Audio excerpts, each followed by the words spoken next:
রিজিক বাড়ে, কি করলে রিজিকে ভরপুর বারাকা হয়? রিজিকের চাবিকা ঠিক কোথায়? কোন পথে চললে রিজিকে ভরপুর বারাকা হবে, আমার জীবনে বরকত নেমে আসবে রিজিকে?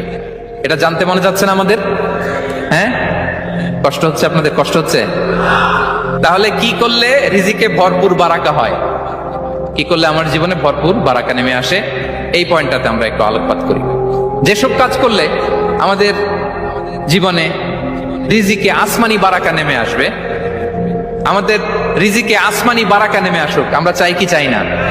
সবাই আমরা চাই নিশ্চয়ই। যে কাজ করলে রিজিকে আসমানি বারাকা আসে, এর এক নাম্বার হচ্ছে তাকওয়াল্লাহ, আল্লাহর ভয়। আল্লাহ তাআলা বলছেন, ওয়া মাইয়াত্তাকিল্লাহা ইয়াজআল লাহু মাখরাজা ওয়া ইয়ারযুকহু মিন হাইসু লা ইয়াহতাসিব। যে আল্লাহকে ভয় করে, যে আল্লাহ সচেতন, আল্লাহ তাকে মাখরাজ, মাখরাজ মানে কি জানেন? ওই যে এক্সিট লেখা না এদিকে, এই এক্সিটকে আরবিতে বলে মাখরাজ, মানে কোথাও